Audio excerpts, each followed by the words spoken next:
Tackle holidays, the 10th of September 2021, tarehe 10 mwezi wa 9 mwaka 2021. Natumai kwamba uko salama, umeamka vizuri na uko tayari kuanza kupambana na siku. Kama unakimbia ofisini, natumai kwamba tayari ushafika pale kazini, na kama pia unaenda kwenye jua kali kwenda kutafuta riziki ya siku, natumai kwamba tayari ushafika pale kwenye jua kali ili uweze kutafuta riziki yako ya siku. Wanasema kazi ni kazi, wera ni wera, ama job is job in English. Watu wanasema, kuna Ismail amesema hapa shida ya Kenya ni kuongea Kiingereza tu. Anyway, kazi ni kazi, wera ni wera, mboka ni boka. Natumai kwamba tayari ushamka pale. I request that you join in, please like, share and let us know where you watching us from. Like, share and let us know where you watching us from. This is Sheria Wiki. Lakini daktari Ekuru Akot ayuko, ameenda mahali pengine kuweza kutengeneza serikali ya pale. Kwa hivyo akija ataweza kuresume next week. So tuko leo na ndugu yangu ambaye si mgeni sana, so mtaweza kumuona hapa kidogo.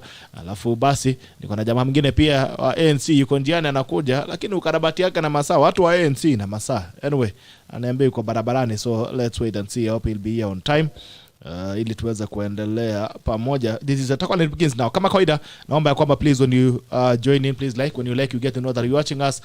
And after you like, please share. When you share, you give someone else an opportunity to wide broadcast. Nikodora ABDULLAHI, alas mwenye ambaye is a governance expert. He's been here before. We've talked about the state of the nation. We've talked about the economy. We've been having conversations with him on the economy and governance. And we also have Peter AMUNGA who's on his way, who belongs to ANC. Those tell us the policies they are pushing there. Mwana mdavadi amesema yeye na uchumi wako hivi. Anyway, kama kawaida lazima tuende mbele za Mungu tuombe, and then when we come back tunakuja kuwapa salamu zenu. Mighty Father, we come before you this morning. We worship you, God, for your name. Thank you for another opportunity to be alive today. We thank you, God, for your favor. We thank you for this program. As we start off, we pray that you're going to be with us. When we finish, glory and honor shall come back to your name. For I pray, trusting and believing. Amen. Haya. Munga alita continue.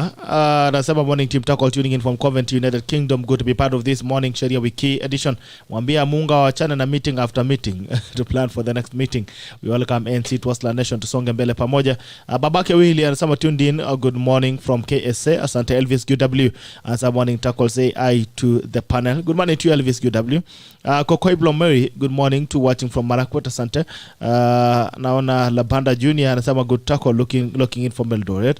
Lawrence Kigen Kiblagat anasema good morning tacklers following from Huduma Center Isli. Karoki Wamasi anasema watching from Kayole County. Asante sana Karoki Wamasi, good to see you this morning. I hope you're doing well. Kina Elvis naona good morning GB. We are watching from the show live from Eldoret. Asante sana wamerewe watu wa nyumbani. Nashukuru sana kuwaona asubuhi ya leo. I hope you're doing well. So we're going to have a conversation as usual this morning about the state of the nation, state of the rule of law, state of governance, state of the economy. Mazungumzo yote tunaweza kuwa naye pamoja siku ya leo. This is Sheria Wiki with ABDULLAHI na Peter AMUNGA. Okay, these are guys who are going to have a conversation with us this morning. ABDULLAHI is not new to us. Amekuwa hapa mtu wangu wa Mandera, lakini siku hizi amekuwa mtu wa Nairobi. Haya, tulipe by the way, kabla hajalipa madeni, ABDULLAHI niko na juice hapa. Najua nilikuwa na manga huko kwingine. Nikaona saidia Saviet ni moga bwana. So this is it.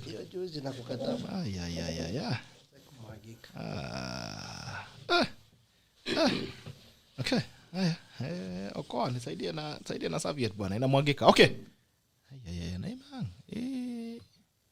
Okay, sawa. So this is a product by Peptang. It's Malu. 100% natural.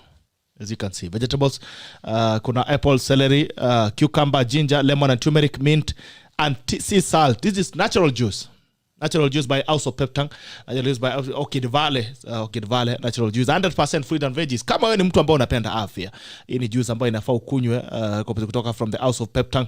Inaitwa, angalia pale vizuri, Orchid Valley. Ingredients 100% fruit and veggies juice. Apple, kuna celery, kuna spinach, kuna cucumber, kuna ginger, lemon, turmeric, mint, kuna mint na sea salt. Sea salt is good for your health bana. The stimulating juice has been formulated with 7 fruit and vegetable juices with detox agents. These are detox juice.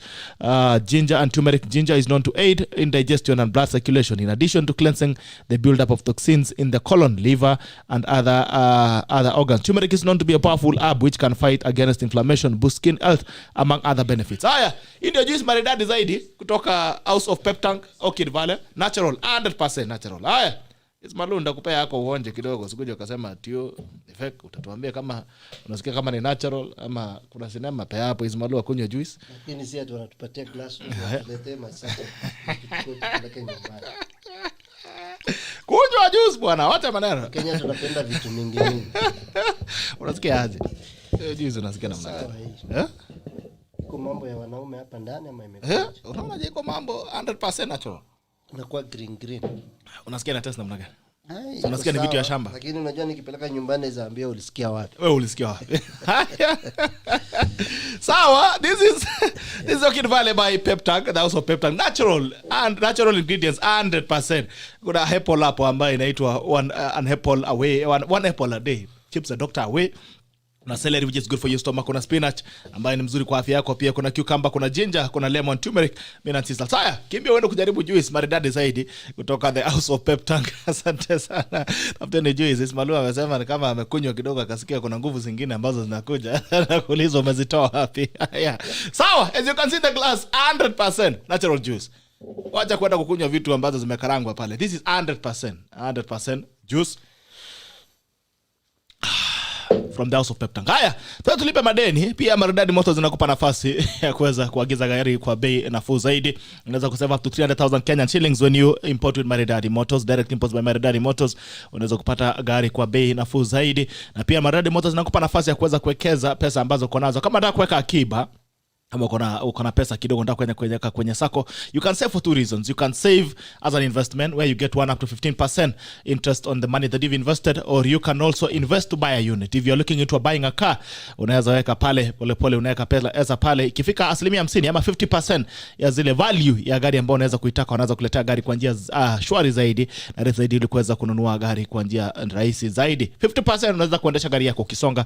Maridadi Driving Academy pia inakupa nafasi ya kuweza kuwa driver safi zaidi. Maridadi Driving Academy by Maridadi Motors. Pale sio driving school, Driving Academy unaenda pale unakuwa maridadi, unakuwa driver maridadi zaidi. Alafu pia import to sell model that gives you an opportunity to invest your money.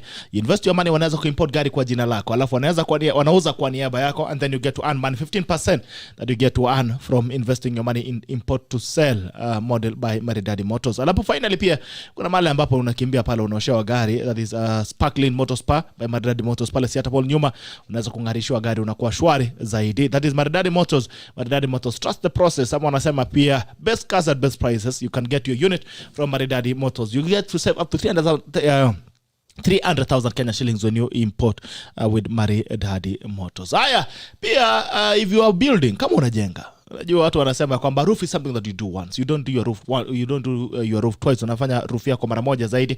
So Rex Roofing inakupa nafasi ya kuweza kuwekeza nyumba yako ama kuwezeka nyumba yako to be able to roof your house very beautifully. Quality roofing shingles from Rex Roofing, ama pia stone coated tiles kutoka Rex Roofing.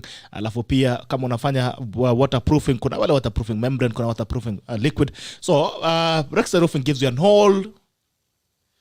all-inclusive roofing solutions. Kama unataka water harvesting gutters, kama unataka stone coated tiles, kama unataka roofing shingles, basi wanakupa suluhisho hapo maridadi zaidi. Haya, pia kuna majamaa wangu hapa wa airtime. Kama unataka kuweka airtime, unaweza kupata even 5% discount. Ukienda pale pay bill number weka 325325, allow business number unaweka nambari yako ya simu, unaweza kupata up to 5% discount when you load with Swift Airtime KE. Mzigo pia kuna majamaa wa Zigo pale, basi mzigo wako unaweza kufika kwa wakati mzuri zaidi. Na pia sasa kuna watu wangu hapo wa Pep Tank sasa, ambao juice pia kuna hii, niko na mango juice hapa, nitakuja kuambia mambo ya mango juice inakuaje. Lakini basi natural juice ambayo iko pale nimekuwa naye hapa ya Orchid Valley by House of Pep Tank. Haya, nimeona Wilson Dungu anasema where can I find that juice? Bana, this juice is in the supermarket. Kimbia pale angalia, look for anything Pep. Kama unaona imeandikwa vizuri hapa, real fruit juice by Orchid Valley, inaitwa Orchid Valley by House of Pep Tank. Kimbia pale unaweza angalia vizuri lebo pale, umeiona vizuri sana. Unaweza kupata juice yako maridadi zaidi, 100% natural ingredients. Kuna apple, kuna celery, spinach, cucumber, ginger, lemon, turmeric na mint and sea salt. Basi unaweza kupata drink yako safi zaidi kwa bei nafuu. Unaweza kuwa pia na afya maridadi sana. Haya, asante sana. Thank you so much for joining us this morning. This is Sheria Wiki. Naomba ya kwamba ukifika, please like. When you like, you get to know that you're watching us, and that you like, please share. When you share, you give someone else an opportunity to watch the broadcast. This is the tackle, and it begins now. Abdullah, good morning.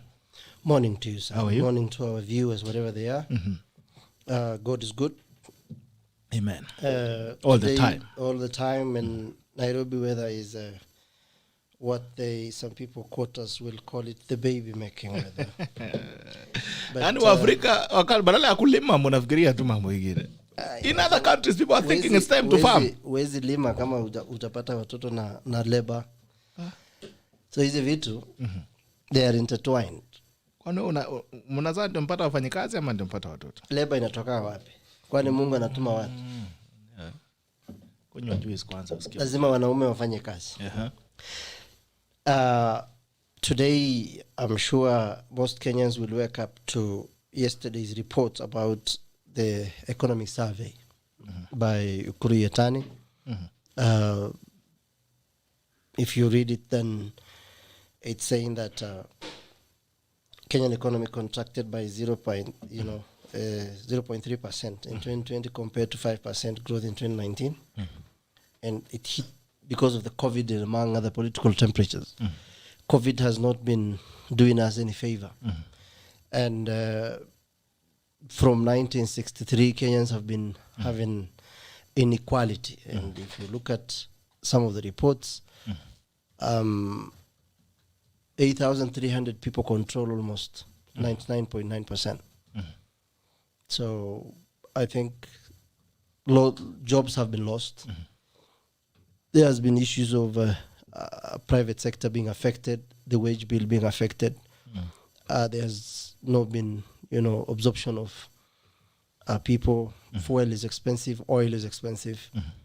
If you look at small-scale businesses, they are complaining of, because of the COVID and how the economy has shrunk, people have started prioritizing whether they want to do leisure or they want to sustain their families. So I was reading a report where someone in one of the slums used to prepare like 700 chapatis every day. It's now back to 500 and it's going down. In the food sector, in the informal food sector, people are prioritizing, going to cheaper hotels because things are tough in the country. And the representative of Kenyans do not seem to be focused on how to improve this. But if you look at what's happening in the political scenery, many people are wondering why we should be discussing 2022 when these guys have already been politicking in the last 4 years, and Kenyans have been suffering. So Kenyans need to have a conversation on how or what kind of a projection this country has to take. Do we still want to entertain the political class? They're getting richer by the day. If you look at the people who are making a lot of money in this country, most of them come from the political class because they have connections, they have access to power, and these are people who have a lot of money now, whereas many Kenyans are struggling to get two meals. So we Kenyans must have a conversation about 2022 and beyond, yes, but currently the political class must address the issues of economy, because if you look at both the external and domestic debt, from 2015, it was 48.6% then of the GDP. In early part of 2020, it was 69. People are talking about 7.2 trillion. So all these things will have an effect, because somewhere I read that every 1,000 we have, 600 we give it to China, 300 goes to salary, 100 goes to pension, which means there is no money for development. And development has been politicized in the sense that the executive in this country is having so much power that MPs from Northern Kenya can go to State House and be told they're going to be given 2 billion shillings for drought and farmer and mitigation measures. I mean, what did the president ask first what they did with 150 billion they received in the last 5 or 4 years? So there are issues of people in the political class looking at their interest in everything they do by just making sure that most of them are looting. Because how is the president going to make sure that those MPs and leaders from Northern Kenya are going to be accountable to that money? I mean, if they could not be accountable to 10 billion, it's an enticing slide of bread for voting bloc in 2022 because the current political arithmetic is not supporting the executive, where you have Ruto on one side, Uhuru and Raila on the other side, then Oka on the other side. And remember, the constitution talks about 50+1. So there is the fear that if you lose small chunk of votes, you might not raise 50+1. So they might probably, most political pundits are talking about a rerun. So to avoid that, you have to entice most of the, we'll say, have clueless members of parliament who can ask the president why resources must be attached to the executive and not the process of institutions where the plan by the government, both in the 47 counties and in the national plan, Kenyans have expressed their need through the government system. So I'm sure there are reports. There is the 2030, there is the Treasury, there is Parliament doing their work, there's Ministry of Planning under the Treasury. There are research institutions in this country that look at how Kenyans are rather living and what they need. So it should not be at the behest of the executive to decide who gets what and when. I mean, it should be through a government process. So the economy is doing bad because Kenyans have bad manners even in spending. Theft, public resources, I think, Gerald, many Kenyans are mixing or confusing corruption and public theft. Corruption is when Gerald is told to supply a pen at 10 shillings and they agree that with the ministry they supply 12 or 13 shillings. And the 3 shillings belongs to Gerald and his team. But when you inflate the price of an item by 150% or 200%, and you're told 30% of the budget is stolen, the president acknowledges 2 billion disappearing from the country through corruption. That is theft.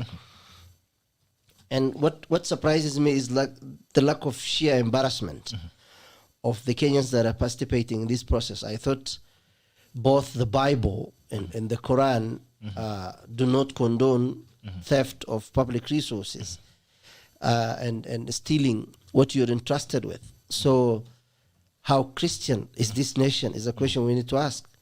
Because 83% of Kenyans are Christians. We all go to the church. We pray, we read the Bible, we quote it every day. I had Mpakasi MP quoting the Bible yesterday. And then sometimes I'm shocked. It's the same Bible that talks about adultery and corruption and theft. Are you reading the same one that was... labda kuna ingine labda kuna hii ingine hatujui kama ile kitabu green ya Gaddafi. But at the center of this is the 48 million Kenyans. Whether you are Mkale or Kikuyu or Uria or wherever you are, what Kenyans need to understand is we are strangers living with each other. That's what you call citizenry. We are 48 million Kenyans. How many people from Rift Valley do you know?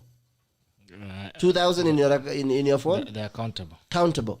Which means we were bungled together as a country to stay inside a border called Kenya. So it is not important whether you come from Central or you come from Mandera or you come from Eldoret. What you need is services because you're paying tax. What the colonial people have left and Kenyatta government, one Moi and all the others have perfected is to use the ethnic, tag to divide Kenyans so that they stay at the helm of power and they enjoy the resources. So Kenyans, regardless of where you are, you need clean water. You don't need to be a Muslim or a Christian to drink clean water. You just need to be a human being. Your kids must be very secure. You and I off air, we were talking about disappearance of Kenyans. So everything that affects people in Rift Valley is the same thing that affects Because when 1963, there was the emergency in northern Kenya, most Kenyans, maybe due to their naivety then, they thought it's a warrior problem. It has now become a Kenyan problem. Like Kipia is not in warrior land. It is in the heart of part of other Kenya. Baringo is in Rift Valley. Turkana is in Kenya. So collective responsibility in terms of safeguarding this nation is the ultimate price we have to pay by making sure that we take to task our political leaders. So whether the economy is doing bad, where people are being killed, you remember the story of the poem, they came for the king, I did not speak. And then later on, when they killed everybody else, they came for him. So anyone who thought that when a government misbehaves and the security apparatus are using either excessive force, where people are disappearing, land evictions are done unlawfully, freedom of expression is suppressed, there is excessive use of forces by the security apparatus, it will all come down to us and people will disappear. So it's incumbent upon Kenyans to discuss everything, because there is nothing sacrosanct about discussing the nation or the president or government as long as we're taxpayers.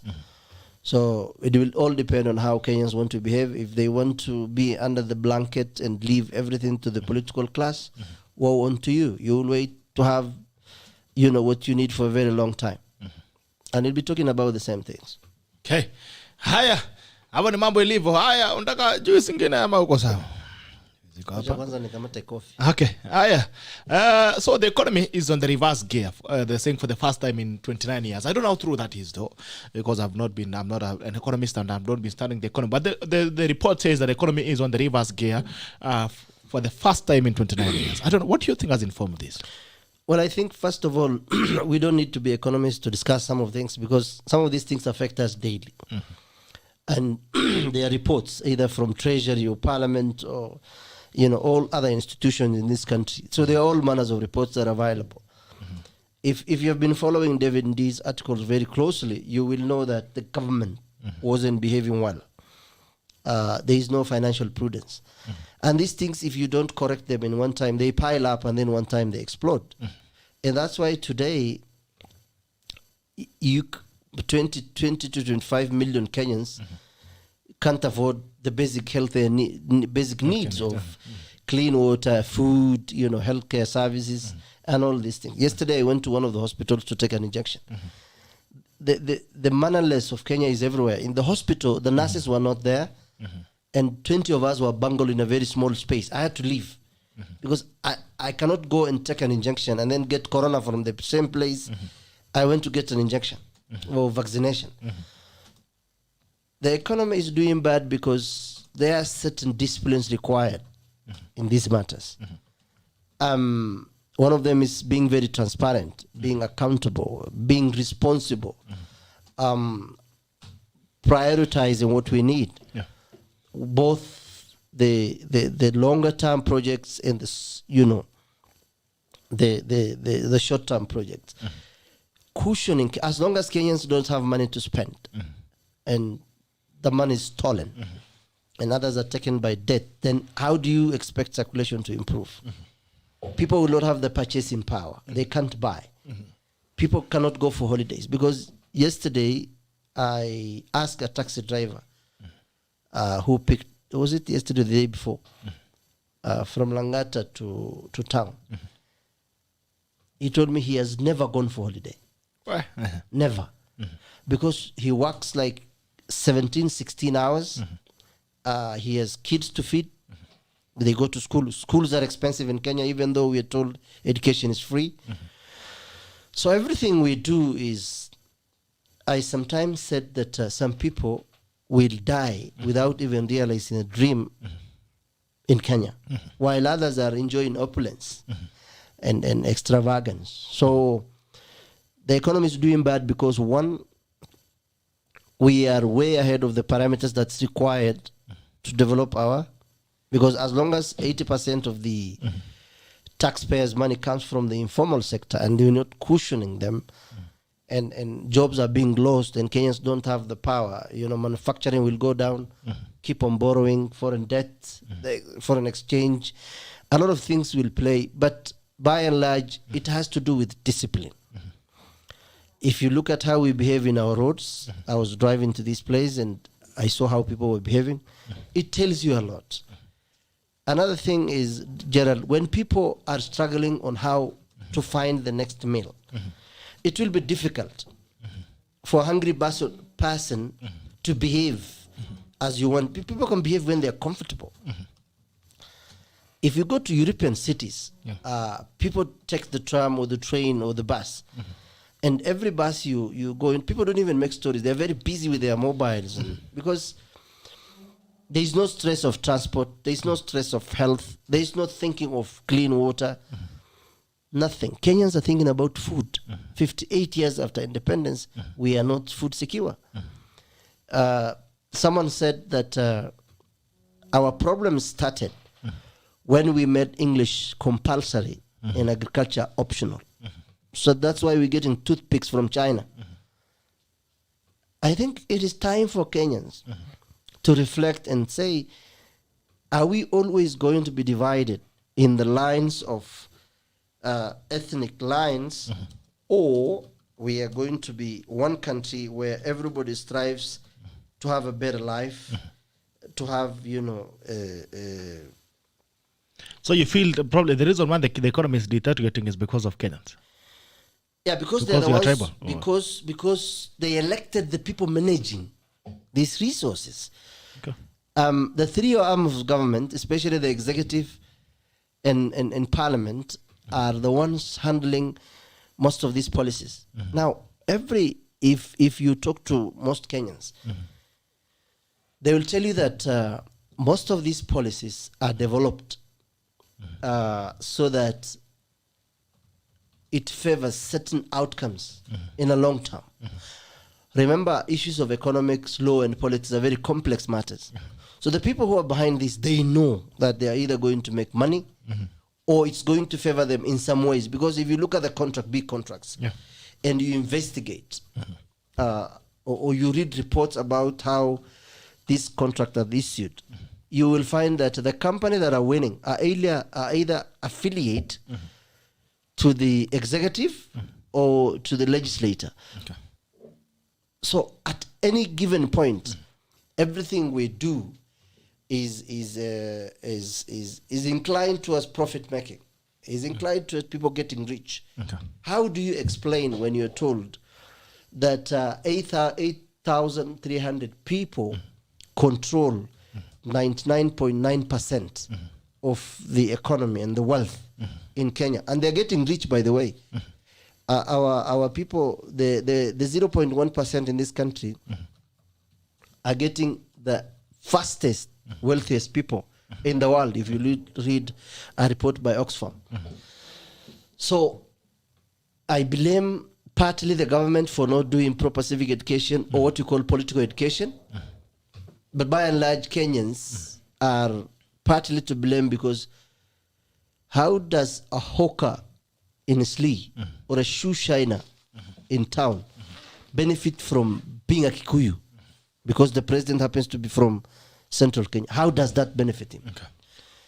How will a boda guy from Kisumu or Eldoret benefit because Ruto or Raila is the president? It's nonsense. Okay. What is important is the policies and systems that cut across. Because if I want to travel from Nairobi to Eldoret, what I need is either a plane or a bus or private car. How safe is that road? How cheap is the transport? How, if I get sick in Eldoret and I'm from Mandera, will I access health services as a Kenyan? That's what's important. Okay. Because the people who thought Mandera is going to bear the brand of insecurity in the 60s and 70s, the many Kenyans from other parts who have died in Mandera is because of the failure of the government to invest in the people of northern Kenya. And we're still making the same mistakes by taking resources because so and so is from the same area and denying other Kenyans the rights to access good health, good schools, good roads, clean water. Because because they are either of political, persuasion, or they are related to Abdullah Alas or Bitok. That is not how states and nations work. Good roads for everyone. Okay. 48 of us. It is Kenyans to decide whether they continue suffering. Because even in the Quran, God does not change your situation. Okay. And God does not change the situation of human beings unless You change it. you change it yourself. That's why there is a difference between a man and a dog or a donkey. Because you are given the brain to think of what we need as human beings. That's why we own dogs and donkeys and cattle. That's the difference between animals and human beings. Na sisi binadamu. The nonsense of blame, the colonists have left us 58 years ago, but they're using you to get whatever they want. Because the Western world policies toward Africa is very sophisticated in the sense that the interest they're looking is not hongos are 50 or 100, but they're looking at our resources. Our diamonds, our gold, our oil is controlled by Western nations. You have heard about Venezuela. When they had issues of discomfort with the West, the Germans just switched off the computers. I was told KRA uses a Lenovo system. What if they just decide to switch off? It is the brain they're using. They're no longer using the guns. Look at the phones we have. We are using Facebook. It's in America. Twitter is in America. WhatsApp is in America. We are just slaves in a modern 21st century. Because if they just decide to switch off all these softwares, will even our planes work? They'll not work. Haya, zitakwama. The insecurity in Laikipia. What's going on in Laikipia? In Laikipia, the government, the RC the other day showed up and said the bandits have more sophisticated weapons than the police. We usually see the president launching weapons on public holidays. I mean, first of all, what's going on in Laikipia, in your opinion? It's not about Laikipia. It's about Kenya as a problem. Insecurity. What the RC is not answering is how did the bandits become bandits in the first place? What necessitated for those guys to carry guns and not pens? The insecurity in this country is because of the margin of inequalities that we created from 1963. Now, there is a reason why the people in London or Norway or Finland or Washington don't have bandits. They have maybe gangs. But in Africa, if you look at the countries that are doing good, they've tried to fight inequalities. As long as we are not equal, as in people are living opulence life and the rest of us are anguishing in poverty and poor roads, and you travel a whole day for 60 kilometers because the road was not, it's the responsibility of the government to make roads. So the issue of insecurity is because people are not doing good. Kenyans are not equal in the eyes of this government or the one before or the one before. So what needs to be done is, if you want to cure cancer with Panadol, then you will wait for you to be killed for a very short time. We are always responsive. We are not proactive. We respond to issues. I heard about the RC talking about these guys have M16. Those guns are not made in Kenya. That part of the world is very prone to insecurity because of inequality and marginalization for a very long time. Were we playing politics for the last 4 years, or you cannot leave the decisions of that part of the world to the RC. RC is a security guy. Okay. What policies are we developing to make sure that we talk to them, we disarm them, we give them alternative livelihood? I mean, culturally, people have different ways of living. Kenyans are divided between farmland and pastoralists. Pastoralists cannot live like farmers. Farmers only wait for rains and they plant. People with cows and cattle and everything else, they want pasture. They want water. That's why you're having issues in Laikipia ranches. How do you expect someone to have 100 acres Kwani wewe Mungu ndiye alikutuma kutoka Yesu akakwambia hiyo ni yako? It all belongs to us. So you want my cattle and cows to die? You have 100 ranches of acres, and there are no policies to help. You know, these farmers maybe harvest, or rather these livestock people have hays and harvest grass, and how do you want them to feed their livelihood? So it's a failure of policies. What you see in Laikipia, or what you see in Mandera, or what you see in Baringo. And it's incumbent upon Kenyans and the government of the day. Killing people has never helped. There is nowhere the barrel of the gun has solved conflict, especially internal one. It's just you kill somebody's dad, you create more people with guns. Those guys know the terrain better than soldiers. Most of these soldiers come from farmland, some of them. It means that even going to those parts of the world is even a torture for them. And I discussed that when we were doing the article on why are we not repulsing Al-Shabaab in Mandara. So it is failure of policies from 1963. It is because of greed. It is because of inequality. The county governments are equally very corrupt and not using resources prudently to help Kenyans. So it's our problem. It's not about bandits or Al-Shabaab. It's a Kenyan problem. Okay. All right. Amunga, karibu, this is your last time on the tackle. Yeah. You've been late every time. So this is your last time. You threatened me, but I'm not. This is your last time. I really want to juice ask kwanza. for forgiveness Kunywa juice natural to our juice kwanza. listeners. Kwanza kwa sababu Nairobi ni kubaya. Umezoea shika glass yako. Kunywa juice, unasikiaje juice? Nairobi ni kubaya ama wewe ndio umeamka 6? So I want to tell wakes up at 7 a.m. our listeners. This is your last time on the tackle. No, please. Listeners will decide if it's my last time. Ladies and gentlemen, I'm happy to be here again. Thank you, Bitok, for bearing with me. I had a problem, but I'm happy I'm here. Yes, I've been following. Even when I was in the car, my phone was on, and I was listening to what's going on. We invited you to come and participate, not to listen in the car. And I want to say that the state of the nation, the issue in Laikipia is a sad issue. It's an issue of what we have been talking about on this show many times. The issue of those who have and those who have not. It's the issue where somebody is trying to build called the hustles and the dynasties. Those who have and those who do not have. Those who have ranches with big acreage of land. Those whom we hear C.S. Matiang'i naming and claiming they have this, that, and that. Versus those who are like, say, Amunga here, who have almost nothing. That is what's happening in Laikipia. And what is happening in Laikipia is actually now, I want to call it almost tribal clashes. We have people who have gone to Laikipia and bought land. This kind of like squatters. And I am personally a bit worried about it, that this thing may take a political angle.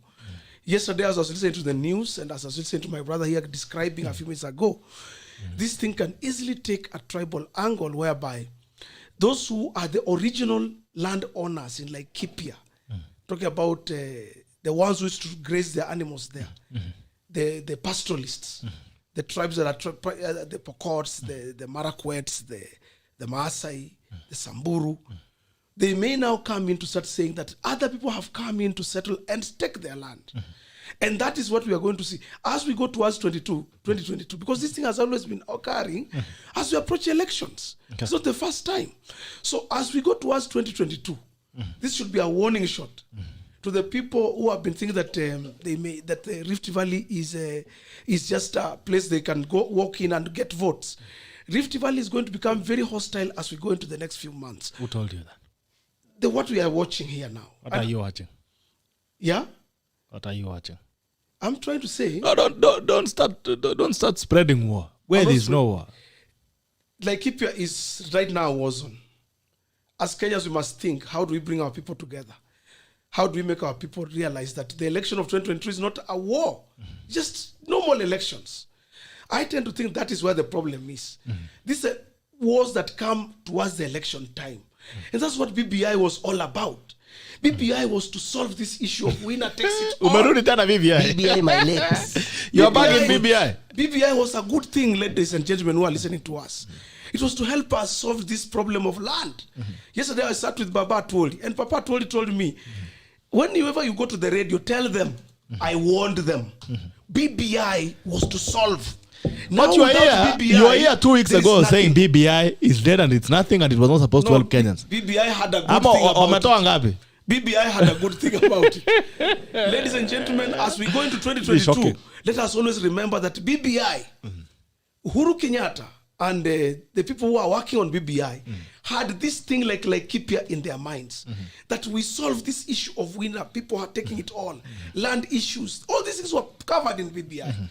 BBI had so many good points.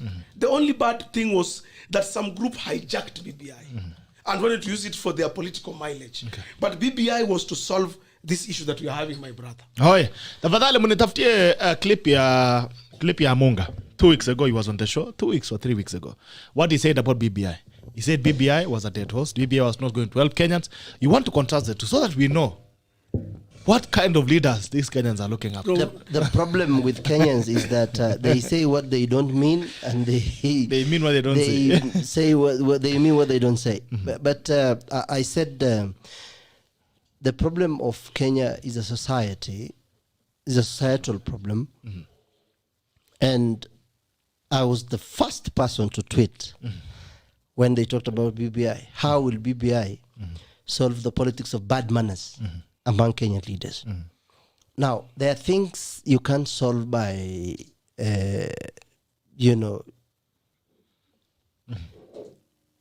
implying that because you want to give positions, because if you look at everything in that BBI, and you listen to the Court of Appeal, and if you read Court of Appeal judgment and High Court and all the political pundits, especially those that have studied constitutional law, some of these things you don't need them, because I will listen to Kivuta Kibwana, but I will not listen to Atuoli.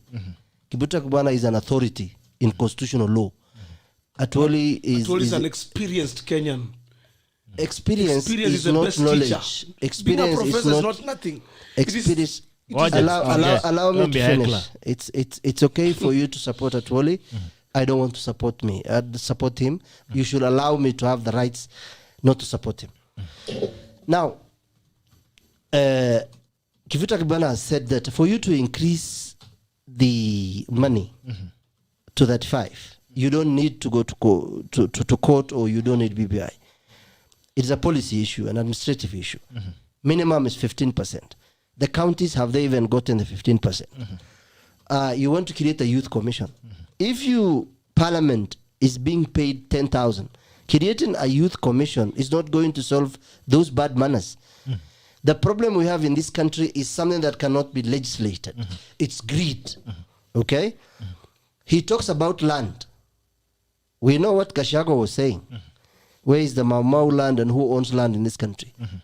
Now, the problem we have is this idea of making compartments in Kenya. Whether it's going to be tribal or whether it's not going to be tribal is... Did you ever ask why people are not fighting in farmlands? Because for you to have a farm, you need rain, fertilizers, and you need to plant your seeds. If you have camel, goats, and cattle, you need grass, you need water. We have one territory called Kenya. It is the responsibility of government to legislate and bring policies that safeguard everyone, not the rich. When my brother here alludes that they bought land, is there a mechanism to control lands that belong to pastoralist communities so that later, because policies sometimes need to be very futuristic, that if you buy all land in Laikipia or Mandera or everywhere in Turkana, where do you expect someone with 1,000 camel or 5,000 cattle to take his grass? He has the right to live in this country, just like the right you have to buy. So we have to have a balanced policy and mechanisms in place so that those people with that lifestyle are still respected as Kenyans.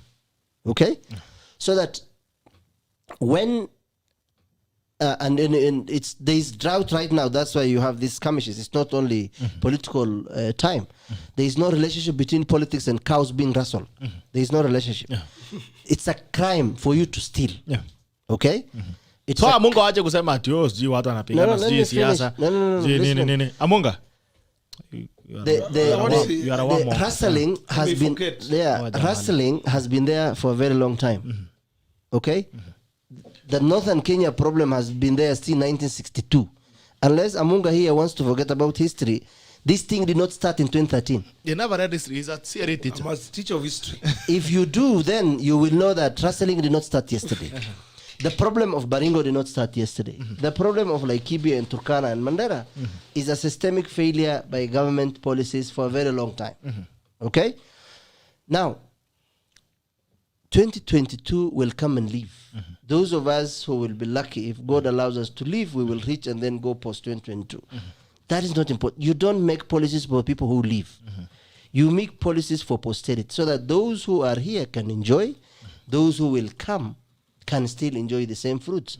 That's why the Kenya of 1962 is not the same as the Kenya of 2021. Mandera today, courtesy of devolution, and Garissa and Wajir and Laikipia and Turkana are enjoying, ENT and surgeons and physicians, courtesy of the constitution of Kenya and the people agitating to have different models of governance. So it's not about an individual. It's whether it is Atwoli or Raila. These are individuals, they come and go. Just like the senior Raila has left, the senior Kenyatta has left, the senior Moi has left. Those of us, me and Amunga, are not going to stay in this world for 1,000 years. So the policies are made for posterities. As much as we support one of our own, or you call it either bootlicking or psychophancy or whatever description, pejorative adjectives you want to give, let us be objective for Kenya. Kenya is not about individual. It is about people, 48 million Kenyans, who 20% cannot have food today. 20 million Kenyans cannot afford food. All right. Sawa. Amunga, first of all, withdraw and apologize. There's no war in Rift Valley. Come again. There's no war in Rift Valley. Yeah, no.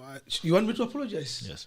Withdraw and As apologize. we go towards You the are a general bit election. Yeah, There's you are no a bit war. alarmist. There's no That was an political- alarming Like statement. You said Rift Valley. Rift You said No, it will let be me use the difficult word. going to Okay, Rift Valley. Laikipia is You what? said Laikipia, they are bandits there. They are called bandits in English. That's not war. MI machine guns. It's not war. That's war. Amunga, Let me say- don't preach war in this Okay. country. Withdraw and apologize. There's no war in Rift Valley. Okay. My listeners, I've been forced to withdraw. No, you've not been forced. There's no war in Rift Valley. Okay, my listeners, let us agree one thing. There are people dying in the Rift Valley, a place called Laikipia. People have been killed. We watched on news people being buried. People are leaving their homes. People are carrying their goods on pickups. People are crying and saying, I'm sleeping. They are called IDPs. You see, we can sugarcoat. We can say we are a peaceful country. There's no war in Rift Valley. There's no political war in Rift Valley. So to say that it will be difficult going to Rift Valley No. in 2022 to campaign is wrong. Withdraw and apologize. There's no I war. withdraw and apologize. Oh, good. Proceed. I've been told to proceed. That Ladies and gentlemen, I want to say something about BBI. I've just been reading this and I tried to show Bitok, but he was, PBI is dead. BBI shall be revisited. Kenyans, there is no way BBI can die. BBI had Says who? BBI had very good points that it touched on land. The issue that Bitok wants me to call banditry in Rift. No, you are talking about BBI. Just talk about BBI. This Talking BBI about is the one that is going to solve this kind of issues. Okay. How? This BBI was meant, I've just been reading some articles here, that for the integrity of even title deeds held by thousands of Kenyans remains a subject of contention. What can solve it? The BBI had set up rules, what you are calling policies. My brother, I didn't catch the name very well. Abdullahi Alas. Abdullahi Nas, not Abdullahi Nas. Abdullahi, what I've gotten is this. We need policies. That's what you have said. If these policies cannot come, because the current constitution of 2010 constitution seem to have left out some key issues, especially on land. The Dungo report, I don't know why the 2010 constitution did not touch on it. We expected the Truth and Reconciliation Justice and Reconciliation Commission to take effect. It didn't. These historical injustices, my brother talk, will keep coming to haunt us. And the problem is, they'll keep coming to haunt us as we approach the elections. That's why you hear that after every cycle of election, there is always some kind of hostility. I'm not going to call it war now. I'm going to call it hostility. these hostilities are the problem that BBI was coming to solve. We have to get solutions. Unfortunately, our courts, those fellows who sit in the court, you know, they are academicians like my brother ABDULLAHI here. There are people who just want to sit and make decisions when they are seated on a place. They have not visited the places like Kipia. BBI report were reports, people who came to give their reports. Most of the complaints that were had in BBI, those of you who listened to what the people came to speak to BBI. So are you campaigning for a document that is non-existent? My friend, it's going to the Supreme Court. I hope you have not heard. I hope you have heard. 2 courts have pronounced it irregular. But Supreme Court may pronounce something else. Null and void. The Supreme Court is supreme. We are going Someone to get me AMUNGA's videos, please. Replay. Finally, I must agree that it's been it's a very the people in Laikipia, we are wondering what our security agencies are really doing. And that's why at one point I almost agreed with the deputy president yesterday when he said that the security organs in this country, they reach a place that become too politicized. They take what we call views. They become political spectators and commentators like me. Matiang'i yesterday said, we seem to have forgotten, we missed out something. Situations like the one we have seen in Laikipia should not have taken place. People should not die today in 2022, 2021 because of land or political views. This should not even happen. When it happens, it means to an extent that people are being told, leaving their community, their land, people are burying their kin, then it means our security agencies have failed. And that's where our problem as a country starts.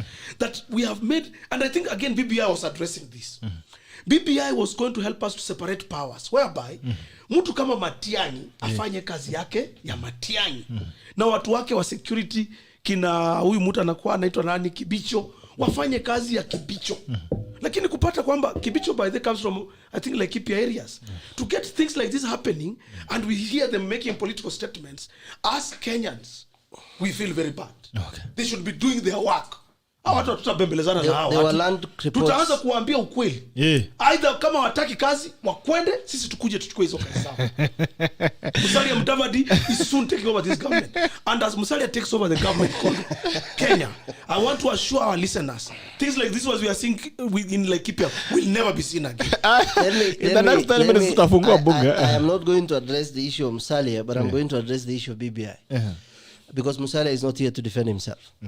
I'm here on his behalf. Yeah, send someone. No, you're not Musalia. Musalia Mudavadi has a different name. Now, BBI, as we speak, is a dead document. 2 courts, 11 judges have pronounced themselves. It's not the responsibility of a judge to go and meet a bandit. That's why you have a constitution. Kenya is a constitutional democracy. In a constitutional democracy, much as we have difficulties in implementing it, it means that the institutions that are set up through that document must be respected. If you call a judge the Court of Appeal, the Court of Appeal is the most competent court in this country. I was reading their biography. Some of them were in judiciary before I was born. So those guys are acumen. They're people who are experienced. And I was listening to Philip Kiagi. That Kenyans must be very proud that judges can stand to this bully of the executive. And that's why we have checks and balances. So we must respect the courts. We must respect the courts because the first principle of a good governance is to respect the rule of law.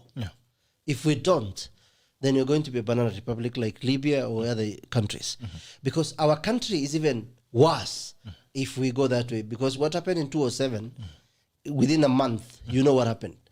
So it is only the rule of law that, I said one time that we have laws, we have a constitution, so that it protects us from each other and it protects the government from us, even though most people don't respect it.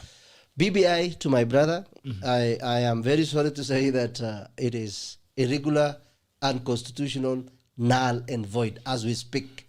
The Supreme Court is going to take some time. If my brother has been around the corridor of justice for some time, he will understand that the timeline is even a limit by itself. And there is no budget for the referendum even in this budget. Now, on the issue of insecurity, it's not a Kenyan problem. It's an African problem. It's a world problem. And the difficulty is, even if you look at, as a student of governance, when you analyze it critically, you will see that the architects of statecraft have made it in a way that it favors the rich, the connected, and the politicians. Because the people who make decisions mainly are not even in government. These are the guys they call the oligarchs, you know, the people with money, the people who fund elections, the people he's talking about, Musalia Mudavadi, the people who will give him money. If at all he wants to become the president, they will fund his election in the interest of getting contracts. Now, what we need, and my brother, I respect his stand on issues, yes, but he's a Kenyan and I'm a Kenyan. So what affects him, he buys the same milk. He goes by the same road. You know, he's affected by the same insecurity. It is not about me or him or us. No, it's about a country called Kenya that has 48 million Kenyans. And the discussion should be now, let us respect the courts. The issue of land. There has been commissions from 1960s, 70s, 1993 commission, the Kaktin-Kizun, the Ndugu report, the TJRC report. The government is talking about, both the Kibaki one and the Kenyatta 2 one, have not implemented the TJRC report. The people who died in Wagala are still waiting for their 10 billion shillings of compensation. No one, I think the president apologized, but it doesn't cut it. So state building takes a very long time. For you to say that insecurity is going to end, it's not going to end. I want Munga to go to European cities, which he did, I'm sure, and ask why those guys are not, even the police officers are not having guns. It's because they are given, if you are hungry, you get a food voucher. The transport system comes up. The time I said, the bus, the train, the tram, they all come in time. So there is no stress on the individual citizenry. Kenya, for you to reach here, I came before him because I woke up at 4. You get ready, you go to the mosque, you come back, you take a taxi. Because the moment anywhere in Nairobi or Munga knows that 7, if you leave your house at 7, you're not going to reach that place in an hour or half an hour. 1 hour and a half. 1 hour and a half, you can read more than 3 chapters of a book, or even write 6 pages of a report. So people do not value time. Because if you go to those countries, in those trains, people are writing reports. People are designing, architects are designing houses. So by the time the guy leaves his house and goes to the office, he has already designed a house.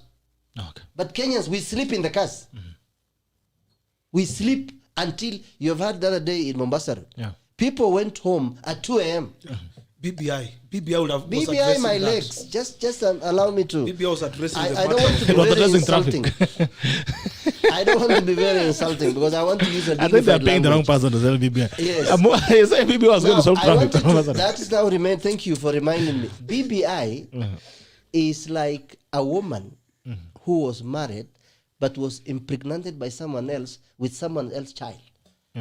So when the DNA was taken, the child was not his. The guy told him, peleka kwa baba yake. Sasa ikarudishwa kwa baba yake. Peleka kwa baba yake. Yeah. And talking about BBI, Waiguru has made a turn the other day. Yes. And Waiguru is saying that Central Kenya will never be on BBI. Saying that BBI was a Trojan horse, and has gone ahead to claim that it will be difficult to run on the Jubilee ticket in Central Kenya. But anyway, now Waiguru has made a turn. It was 2022. How do you think the political union and coalitions and marriages are going to shape up? First of all, I want to really appreciate members of the ANC party, led by the deputy leader Ayub Savula, who appeared at the EACC with the Waiguru and stood with her in solidarity. And we all know that obviously whatever is happening to Waiguru is simply because Waiguru it's not even about opposing BBI. Waiguru is not opposing BBI. What Waiguru is saying, she has is the that, right to do. No, she's saying, but there's no BBI. The people were sensitized against it. Okay. I tend to think the hustler movement penetrated and tried to change minds of people. it was politicized. This document was a good document. Listeners. You are among the people who politicized it. Yes, but it You took are here. a political angle. And that's why people like Anne Waiguru are making the kind of statements they're making. Waiguru knows the BBI was right for the people of Central. People of Central needed the one man, 1 shilling situation. They wanted the more constituencies. They were the best gainers. Central region was going to gain more from BBI than even where me I personally come from. But the issue that has came up was this. This issue took a political angle. And I personally blame the people in ODM. Those rallies that we started seeing, which were conducted by Baba, then things like Tialala came in, reggae. Those words like reggae, you know, some of us who go to church, those words are a bit insultive. We didn't understand, what do you mean by reggae? So these things took other angles. The messenger was bad. The message in BBI was good. So when they went around to say things like reggae, what have you, Hustler movement got an opening, a window to kind of bash this thing. Like the way my brother ABDULLAHI is doing it here. You know, it's easy now to just bash it. You can look for 1 or 2 items in it and say this thing is useless, it's dead, it's what. But if you went into the nitty-gritty where the rubber meets the road and you really read some of the sections in the BBI, some of them, wacha hivi tu Hustler anasema ilikuwa kugawana vyeo. Who doesn't want kugawana vyeo? Hustler movement is about kugawana vyeo. We have seen people yesterday quarreling. People already in Central Province are starting to quarrel because they believe they will miss out. People like Moses Kuria believe they remain in UDA, they will miss out. So life is about kugawana vyeo, ndugu yangu. Hata mimi niko ANC party and I know forming government, people like me who are good-minded, people who know what to do, people who have been working in the civil service, will get opportunities to serve this country. That is what power is all about. And so BBI was not about kugawana vyeo. BBI was about solving some of these issues that we are talking about. But Anne Waiguru, she has discovered that her people were wrongly socialized against the BBI. These people are the voters. It is true, as hustlers normally tell people at Karen, you know, somebody said they have a Jehovah Witness kind of spirit, you know, they like to be praised and they worship. So this Jehovah kind of spirit that we normally see in Karen, they come and say that, you know, BBI was bad. But the truth of the matter is, if you ask them, BBI had some good points. Now, this is the issue, ladies and gentlemen. The voters are out there. They're not in the BBI. And Anne Waiguru needs the voters if she has to remain in power. She needs those people. If I am her, if I was in her situation. And she's going for the voters now. She's now talking to voters. She's now not talking to politicians like me. She's talking to voters. And I agree with Anne Waiguru that BBI in Central was not selling. It was not selling. People were not happy with it. They were not well. The public participation was not well done. Civil education was not done. And so it was a reaction against this document. Me, as member of ANC, we are also happy with Anne Waiguru. We are very happy with her. Because we are seeing in her a leader, a person who has a diamond. Anne Waiguru is a diamond that any politician in this country cannot ignore. She's a diamond in the mountain. A diamond that every time we look in the mountain, anybody from Rift Valley, from Western like Musalia Mudavadi, from Nyanza like Raila, we see a diamond called Anne Waiguru. And as LC, we welcome you, Diamond Waiguru, into the party. Okay, so what do you think about Francis Mbuga once time that is said bagging a that, prophet? Listen, Francis Mbuga said that if the madness of the entire nation disturbs a solid mind, it's not enough to say the woman is mad. Now, I'll say this to my brother from ANC. They normally say that power is not a material possession that can be taken. It's the ability to act. Power must be taken. It's never given.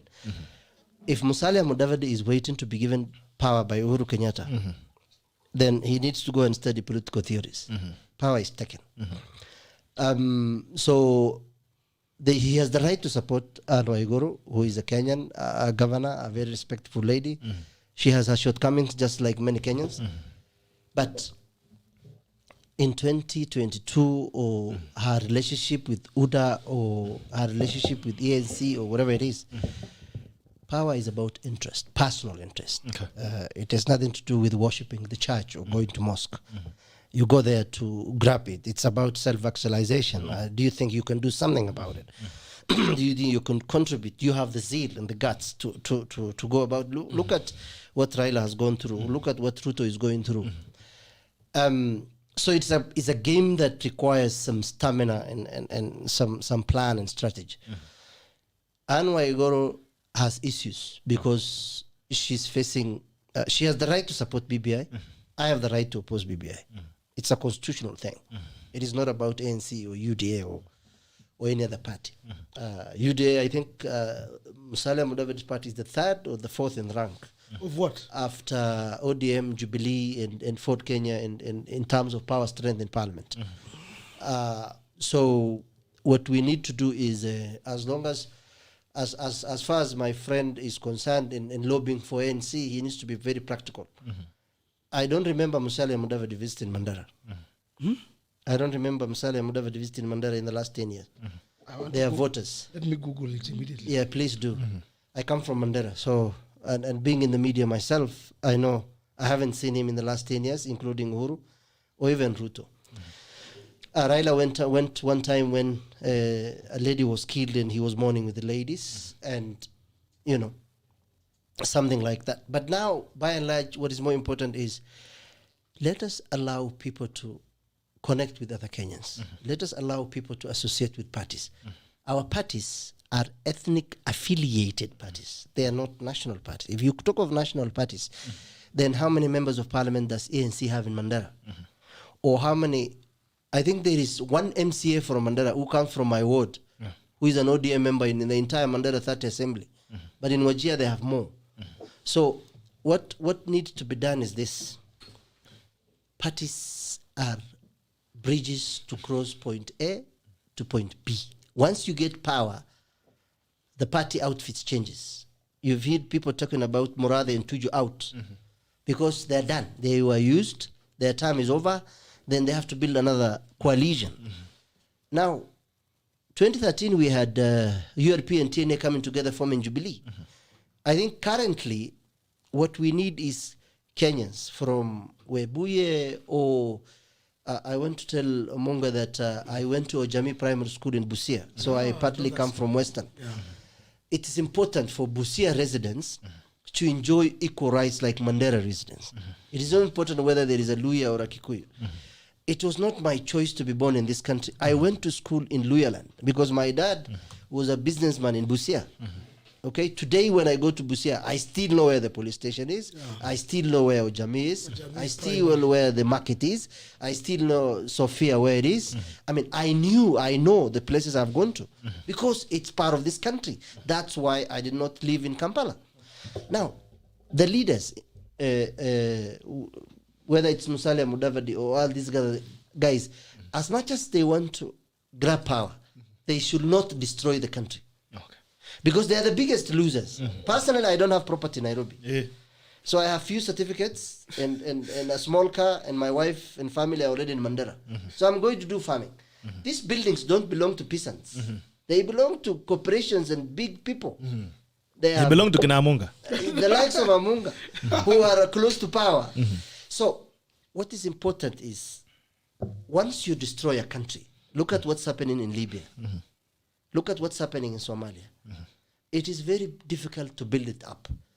Worse, this one, if it goes up, brother, it's going to be chaos, because when 20 million people don't have what to eat, they will eat the rich. And whether you have razor wires or dogs, those dogs will be shot dead in the first instant. Because robbery in Nairobi is very high, break-in is very high, mobile snatching is very high. It's because people cannot find food. It's because the government has failed to bring policies that will help. Jubilee administration has put us into debt. So let's discuss how to build a future for this country, but not individuals. And the middle class also must come up and participate in politics, because they say, if you do not participate in politics, you will be ruled by those who are very inferior to you. And that is how things are. And that's how things are. Haya, tunafungua bunge la mwenye nchi, nambari ni 0779-800-010 au 0779-800-010. Bunge la mwenye nchi iko wazi, au 0779-800-010. Nambari ni 0779-800-010. Bunge la mwenye nchi iko wazi, nambari iko pale kwenye screen, kwenye comments, 0779-800-010 au 0779-800-010. Unaweza piga simu kuweza kuchangia mazungumzo ya siku ya leo kwenye nambari 0779-800-010. Bunge la mwenye nchi iko wazi, nambari ni 0779-800-010. 0779 Ako wapi Lucia? Nimemwona hapa mtandaoni. Ameingia? Like vitu. Lucia, umeonekana bwana, karibu. Umeonekana last weekend alikuwa host. Haya, good morning bunge la mwenye nchi. Morning, Gerald. Jambo, how are you? This is Martin. Martin, goni jambo. Yeah, first and foremost, ningesema congratulations. Asante. Niliona ulisign papers fulani hapa. Ni juice bwana, mambo na mkunywa juice 100%. Hata Amunga ameonja hapa akatulia. Unajua alikuwa amekuja na mamiota hapa ya BBI, lakini ameonja juice. Ametulia. Natural juice. Roho imetulia. Mambo. Juice za kunywa. Kunywa ni bwana. Ukipata juice ukinunua juice unanitumia. Sawa, sasa Gerald. Yes sir. First and foremost, kwanza ningesema tu Amunga akiongea vitu kama like keep your skirmishes. Akuwe na content. Yo man na kusema I don't know it's a war, which war? The thing about the conservatives is that we have some 50 individuals owning close to the entire Laikipia, you know. Yeah.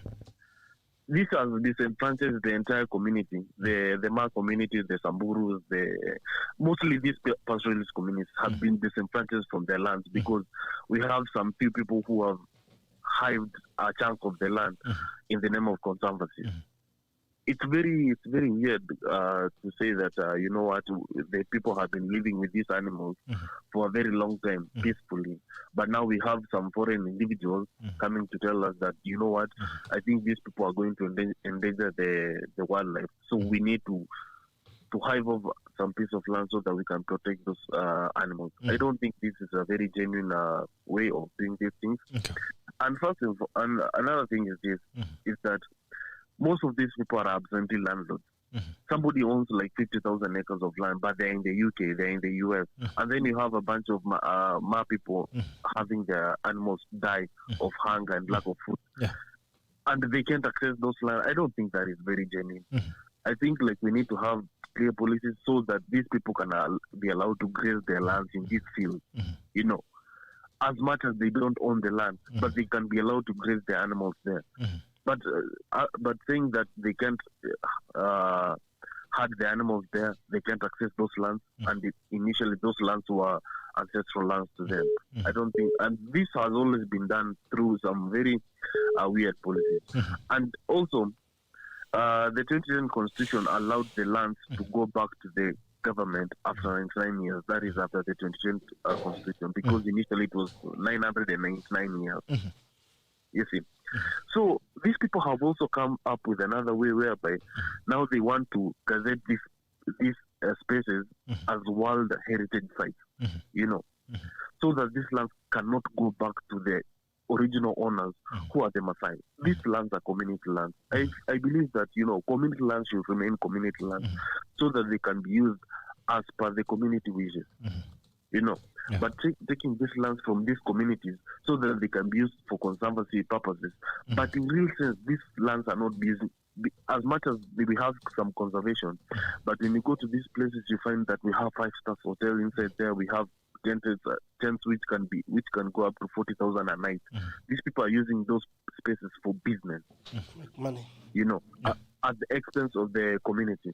I don't believe that there's a genuine conservation with disenfranchisement of the community. I believe that we can be able to have conservation, but at the same time give this community a space whereby they can be able to earn a living from their way of their way of life, which is pastoralism.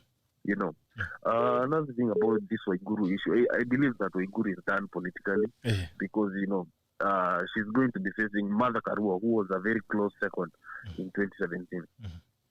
she was propelled to that seat through the Jubilee wave. At the moment, Jubilee is dead.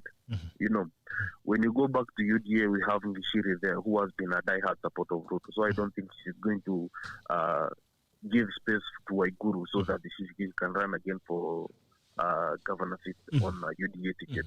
I believe politically she's done. Okay. I think now she will just find another thing to do with her life, because definitely 2022 is going to be Ngishiri and Martha Karua.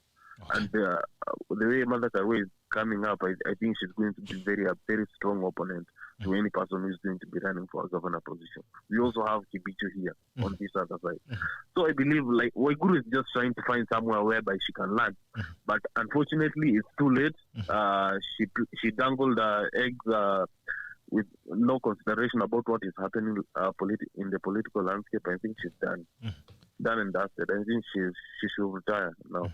Okay. Go back to doing something else. Now coalitions, what do you think are going to change up as we head towards 2022? Mambo yanaendelea kukorogana zaidi.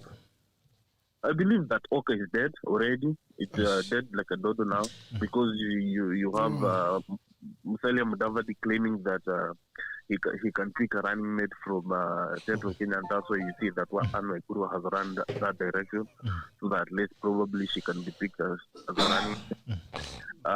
We have the constant running mate of Raila Odinga, who is Kalonzo Musyoka. Kalonzo Musyoka will go back to where he belongs, that is being the deputy to Raila. I believe that this general election is going to be decided by the people, whereby you have to form a coalition with the people, directly with the people. It's not going to be through leaders, you know, because already when you go to these regions, we have upcoming new leaders from those regions, and they cannot be underestimated. So all those political kingpins of the yesteryears, I think they are done. You saw just the other day, the Akuruchan trying to claim that he's going to be the leader of the Northern Kenya region. I don't think that's going to be possible. I think they do their thing community-wise, and I think the community decides the direction that the country is going to take. Okay. So I believe that these things are just falling in place, and the confusion is going to stop eventually. You know, the Oka thing was just a confusion, at a place where they can settle after the fallout in the NASA coalition. I think everything is just going to fall in place, and definitely we know that Baba is going to be on the ballot. I think the state has finally accepted Baba to be on the ballot, because they are causing up to him, around him. You see him doing rounds in government. You saw him yesterday having a dinner at status with the Estonian president. I think definitely now Kalonzo will come back to his right senses, go back to Baba to be his running mate. I think he'll be stupid, but you know, eventually he's a watermelon. Okay. Ruto is playing his game very well. I don't think he's going to be the running mate anytime soon. So let's just wait and see. Okay. All right. So asante sana Martin. It's good to hear from you. Asante sana, karibu. Nimeona kuna jamaa wetu hapo diaspora amepiga sana, amepotea, pole sana. Mimi simu yako bunge la Mwananchi liko wazi. Okay. Jambo, good morning bunge la Mwananchi. Bunge la Mwananchi, jambo. Jambo bunge la Mwananchi. Bunge la Mwananchi, good morning. Haya, hiyo ni kama atupatani kidogo. Haya, okay. Bunge la Mwananchi kwa nambari 0779-800-010 au 779-800-010 au 779-800-010. Bunge la Mwananchi liko wazi, nambari ni 779-800-010 au 779-800-010. Mbona Geja Graphics anasema Peter Amunga is the elite voter. Dr. Patrick Lumumba and Barack Muluka were talking about the ones who cannot articulate issues but blindly following an individual without going deep into what problems. Aroni, jambo. Ni aje? Bunge liko wazi. Habari ya nyinyi? Jonjo wewe? Niko salama kabisa. Salamia Peter na Abdullahi. Amesalamika, tuko sawa. Amunga, my good friend. Yes sir. Ongelesha hilo. Ndio bwana, usisemanga hapo kwa live bana. Amesema nini? Yeah, maana war, there's no war, my friend. What is happening in Laikipia It's just some few criminal elements. Watatolewa tu. So Amunga hii maana kusema Rift Valley kuna vita, hakuna vita. I think he apologized. Withdraw na apologize.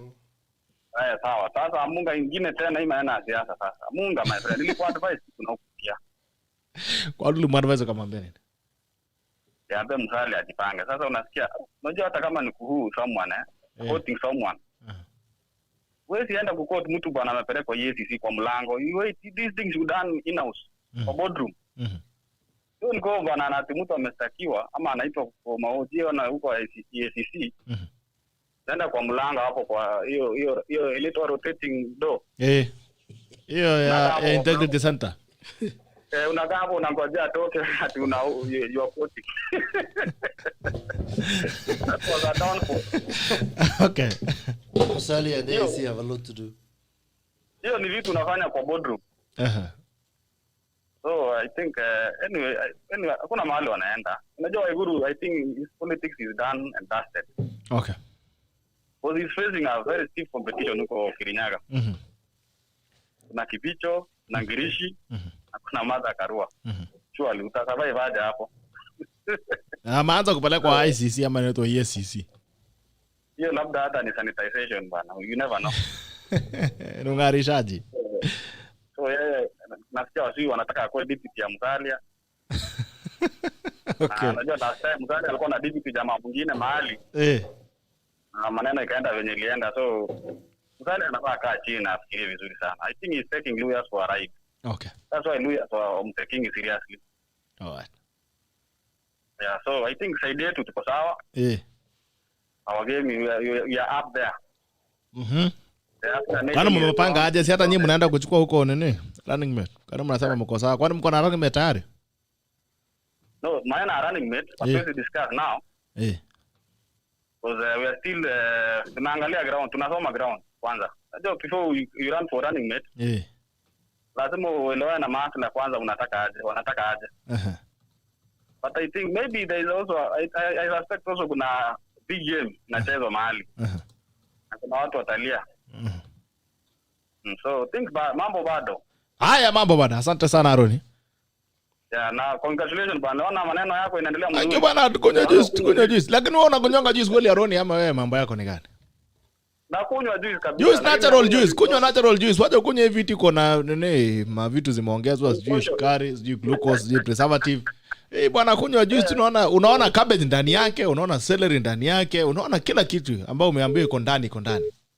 Na kunywa ile siku ndakunywa juice ndapiga picha nikutumia. Kunywa unapiga picha unanitumia.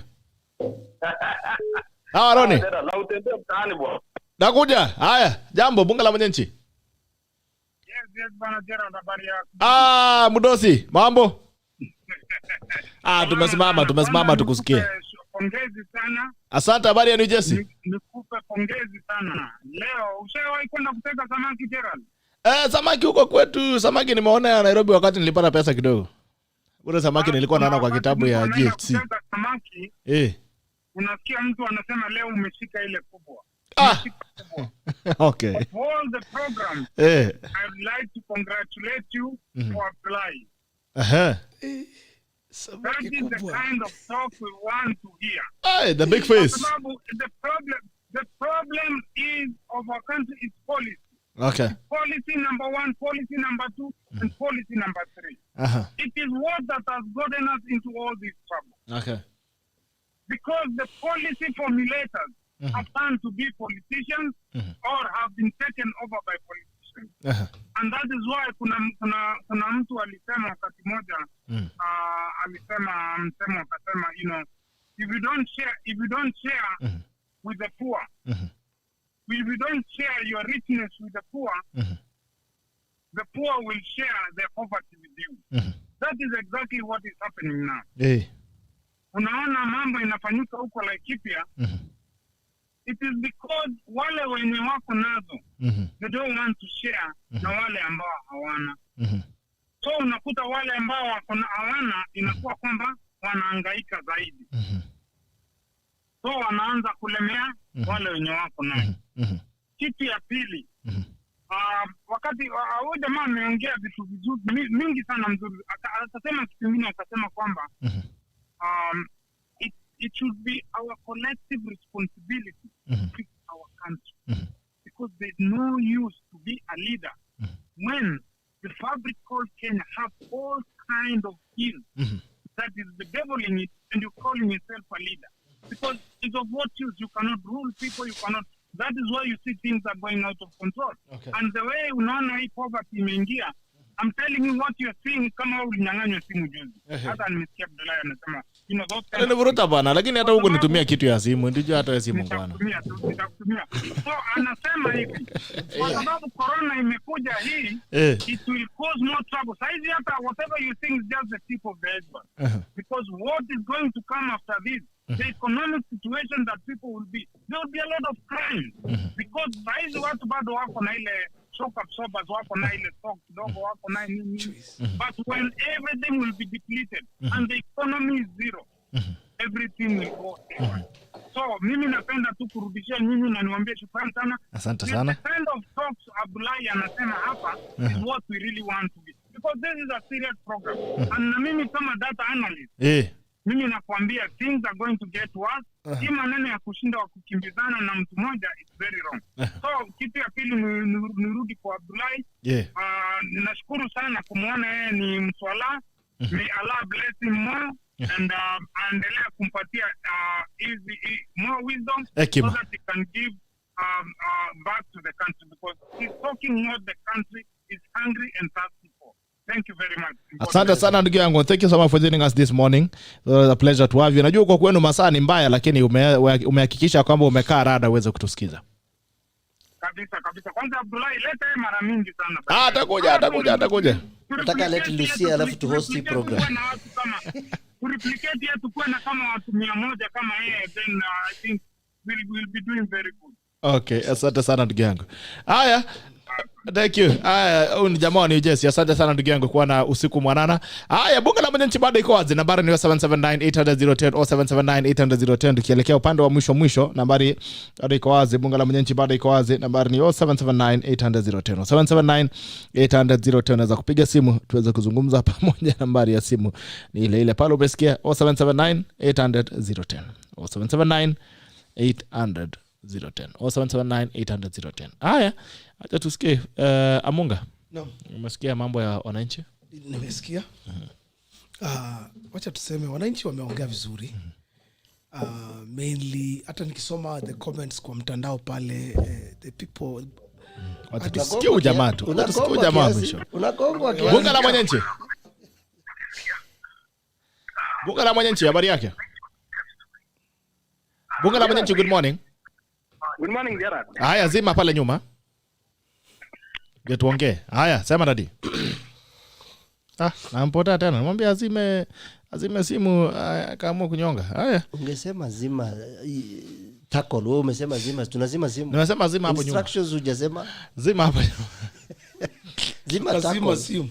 Tunazima simu. Haya, kizima tackle kitaumana. Unaweza zima. Amerudi. Haya, jambo. Bunge la mwananchi. Is your flash bwana. Bit call bwana. Wacha maneno. Si kila mtu akona airtime, mpigie baadaye. Ya. Haya, atapiga kona airtime. Mbona Mungwana anapiga simu kwanza. Kona airtime. Haya. Sawa, bunge la mwananchi 779-800-010. Nafalo ukipiga simu uzime program nyuma ndio tuweze kuwa na mawasiliano ambayo iko shwari, kwa sababu unajua watu hawajaijua. Unajua tukiongea saa hii hapa inachukua dakika kadhaa ndio wafikie. Labda sekunde kadhaa. So ikienda irudi kunakuwa na hiyo conflict seconds, hiyo seconds ina. So kunakuwa na hiyo conflict ya sound. So tafadhali ukipiga simu unaweza kuzima pale kwenye background, lakini tafadhali Amunga endelea. Yes, nimeona hata kwa comments the people there are of course some as usual. I'm a controversial speaker and that's what makes me wanaona wengi wanakataa, wengine wanakubali. Love kusalia so much. Wengine watakubali. Ukweli ni huu. As Kenyans, we are happy that we have a constitution that allows us to discuss issues. And you can see people are congratulating you this morning because you hold such a show that when people share ideas and people come up with views the way we are doing on this show, and na watu wanapiga simu vile tunaona, is a problem solved. Is half a problem solved. True. Yeah. So one conversation is one problem solved. Yes. So this is important and it's good for us. And that's what I want you to say is what BBI also wanted to encourage, that that it wanted to enhance this kind of discussions to keep going on. It's just unfortunate that, the courts have delayed the document. The next government that is coming in power must address how to revive that document. In 2022, what's going to happen is this. I've read from so many quarters. No person will form government without coalescing around another one. We are, you asked Abdullahi a question, but I discovered I had not commented on it. The issue of coalition making right now. The only coalition right now that's in place, and I want to disagree with the first speaker who called, who said that Oka is already dead. Musalia has ambitions. Everybody has ambitions. Oka is the only right now coalition in existence. Jubilee collapsed. That thing called Jubilee is no longer there. NASA died. We are all aware that NASA died. The only coalition right now that is there and is working, we saw them in Naivasha. They are talking the same thing, is the coalition between Musalia Mudavadi, Kalonzo Musyoka, Gideon Moi, and Moses Masika Wetangula. These gentlemen are still speaking together. They stood with each other in Matungu when we had elections in Matungu. They stood with each other in Kabuchai. They stood with each other in Machakos when we wanted a senator in Machakos. And they won their seats. Hustler movement tried to beat them up, but they could not manage. Why? Because this is a coalition that is working. And Musalia Mudavadi, Kalonzo Musyoka, they may have their ambitions, but they are not foolish. They know what they are doing. We saw the MPs from Wiper have a press conference the other day. And they told categorically their leader, Kalonzo Musyoka, that you are in Oka to stay. We are not going to see you leave Oka. We saw that man who has just called us, the caller who has just called us and said that Kalonzo Musyoka may be joining Raila as a deputy or a running mate. Truth of the matter is that none of these people is going to Raila. Mambo ya Raila, sisi kama watu wa Oka, we forgot. He can maybe join us on our terms. But the terms of other people, players in this politics, are not going to allow, doesn't allow them to go and join the man by the name Raila. Raila without Musyoka, without Mudavadi, without Wetangula, has no votes. The votes that Luhya's nation gave him, the Coast gave him, the Ukambani gave him, and the people from Bukusu land in Bungoma of Masika gave him, are what made him to be where he is today. Remove those votes, and he cannot even appear near the table. So we are all saying as Oka, we will stick together through thick and thin. Oka is one united thing. And wide and narrow. Thick and thin, yes. Wide and narrow. And they will choose one of them to be the flag bearer. Okay. And me, because I'm in ANC, I believe that person will be Musalia Mudavadi. Okay. Yeah. What to ANC? Yeah. Hi, Abon. First of all, issues of rights. We don't need BBI to have rights. It's under Article from 33 to 39 under Chapter 4. So it's a constitutional right. It's not a BBI thing. We had rights before BBI. I agree that because of our ethnic affiliation, there is no single bloc that can win elections in this country. That is a fact. Now, as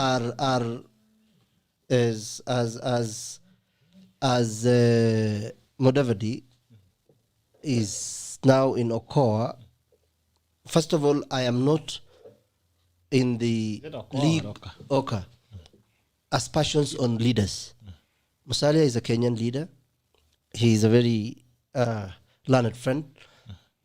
But Kenyan's politics, if you look at it, he needs to increase his charm and vigor in terms of being a bit more aggressive.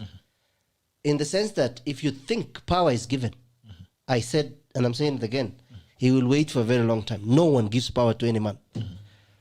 That is one. Two, currently, the two most front runners are Ruto and Raila.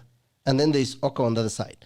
Now, within them, it remains to be seen how Gideon Moi, Musalia Mudavadi, Kalonzo Musyoka, and Weta will agree on who becomes the flag bearer and the running mate in other position. Because remember, there is the AG position, there is the two speakers, there is treasury.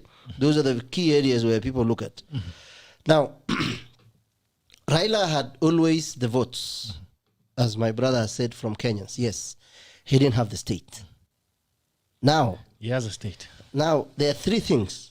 I also saw you there with the state. Yes. With Baba. I was with Baba in Serena because we had issues in Isli. And remember, he's the shadow president these days in State House, courtesy of the state. Baba is the shadow president. He's the shadow president, the people's president, and the shadow president. And believe you me, serious. It was only upside down. I wish it was on the other side. Maybe he would have been the president. Now, the issues we spoke about and we spoke with him about was Isli, and it is being solved as we speak. We had issues with tax. KRA was running amok in Isli. So we are also setting up mechanisms to make sure that we pay taxes, but also we don't allow people to harass people. And both Nairobi County and in other ministries also do their in terms of road, sewage, and cleaning and everything else, because Isli contributes 29 to 30 gross of the GDP of Nairobi. It employs. It's a place where we lost between 200 to 500 million a day. So we were speaking, and you must speak to Kenyan, because the executive is so powerful in African states that the intervention is crucial as we speak, because we are just 59 or 58 years old democracy. But how powerful is Musalia Mudavadi in Kenya is a force that we are going to wait and see in 2022. But right now, one thing will be certain: is Oka going to survive in the next 11 months? Now, let me take you back to what I told you that determines for you to win elections in this country. One is the ethnic bloc. Two is resources in terms of money. Three is the state. Remember the quote: it does not matter who votes. What matters is who counts. Some people are saying Raila won the election so many times. Now, even though Raila might not have the influence he had because he joined the state, but I think it also what he needed was the state itself, because he tried the population and the money, it didn't work. Now, if Raila has the money, because Uhuru Kenyatta is one of the richest men in this country, he's the president, the incumbent president for 2 terms, coming from a block of 5 million Kenyans who are voters in central Kenya. If the tides will change because Omunga and I will come back here. Between now and February, March next year, tables will turn politically. Parties will have affiliations in terms of either vote strength or finances or the states. Now, Uhuru Kenyatta is the incumbent president, the son of a former president, a billionaire in this country, who has a 5 million basket reach of votes in this country. He is quiet. Now, as a head of state, when you're quiet, quietness or silence in politics communicates a lot. The question is, what is he building? What is he up to? There is a school of thought that he's entertaining Raila to dwindle the power. But what is the risk of letting Raila go and join Ruto? Because remember, these people are all interested in grabbing power. They don't care about your interest or what you said before or what, because you remember what Uhuru said about Raila before the elections, 2013, 2017. We remember what Raila said about Uhuru. The internet never forgets. Now, because as Mandago has said, hizi siasa usiweke kwa roho. We puma, weka tu kwa lungs. Alafu unapuma nje. Ukipumua na kwenda. Why Raila is a bit hesitant in even criticizing the government and doing what he used to do in the streets of Nairobi or Uhuru Park. There are two things that is going to happen to Raila. Either he will see the president through view sasa, ama he will But be now the question is, Abdullahi, for all 4 years, he has been taken on a wild goose chase of a document that has never been. 4 good years. Now we are heading into the final year. I mean, what are the gains? What does he reap from it? Apart from getting officers and inviting Abdullahi to come and tell them their problem, tell him their problems. Yes. What else has he gained? Because he has lost the political mileage. He has Sometimes lost. when you're a hunter, especially the lion, they are very patient. If you look at the hunting game of lions and leopards, if they make slighted noise and then the hunter discovers that there is a lion here, they run away. I think why Raila Odinga was quiet is also to destroy Jubilee from inside, which he did. Raila was very strategic. Because everything you do in life, it has both the positive and the negative side. Now, if you look at Raila's history in joining parties, he has been destroying parties from inside. Whether it is KANU, LDP, NAC coalition, the PNU thing, now. Is that a good thing? It is political. Remember, I told you before, Is it good to be destroying parties? Omunga should know that this is not the church where you read the Bible.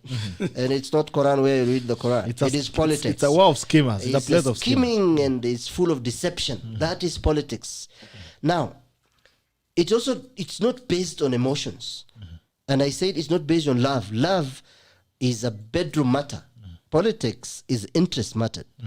Now, what did Raila succeed by joining Uhuru Kenyatta? He destroyed Jubilee. Today, the man who had, the same shirts and t-shirt, rather ties, used to be called my brother, is now becoming that man. The brother thing would has changed. Because Ruto knew that in the last 1 year of this tenor, he will be cornered.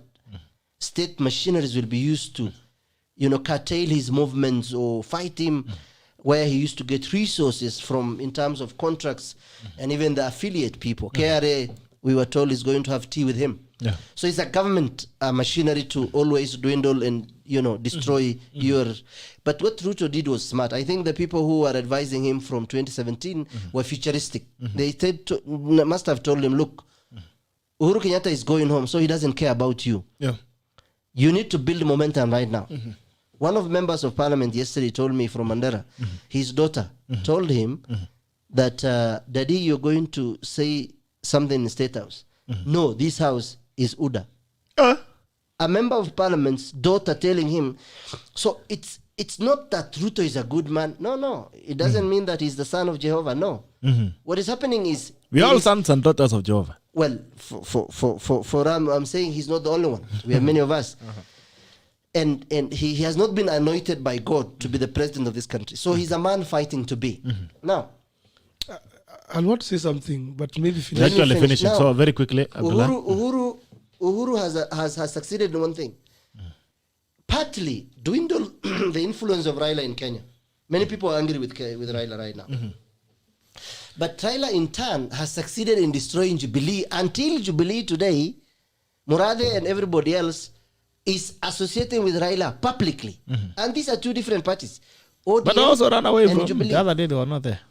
When they were giving these statements. No. You see, that's politics. Sometimes you don't appear with your wife in every wedding. Sometimes you go to some weddings. Sometimes you don't. You appear with another person's husband. Yes, unaambia sasa enda na brother yangu ama brother yake. Now, two things are going to happen. It's a fact. There will be two strong forces. One will be led by Raila. One will be led by Ruto. The question is, Oka will first have to agree on who becomes the flag bearer. Now, if two of them become the president and deputy president in one ticket, what will the others do? Remember, I told you, ethnic, money, and the state. Now, if two of them agree on that, then we are talking about personal interest. So, we have to wait and see OCA, whether it's going to reach by March or February next year. Okay. Because remember, when President Uhuru was in Mombasa, he called all of them, and they all went. Twice or thrice. Yeah. What does that tell you? Nakwambia rais ni nani? Ni baba ama aliwaambia nini? No, what I'm saying is, what does that say even about them? Okay. No one has refused to go and visit the president, tell him, wewe usi unajenga Raila. Ruto si anajijenga. Sisi pia tutajijenga. No one could tell him that. And no one will. Haya, Amunga tukimaliza. Yes, Abdullahi has taken so long to explain this point, but you know, Abdullahi and other Kenyans need to realize that politics is changing. Kenyans are not... In fact, the thing that has made the Uhuru government look so bad and so unfair is the Baba issue. The reason why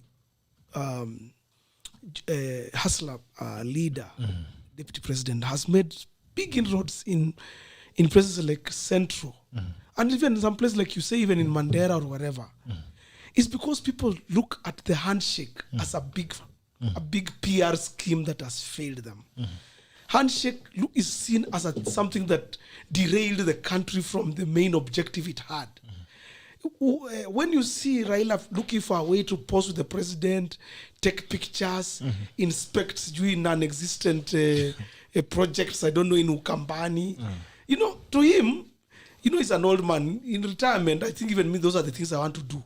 But, you know, when you are a person who is looking to serve people, you cannot be posing around that when historian president comes to Kenya, you have to go for dinner and put on a tuxedo and go and also take a selfie with the president.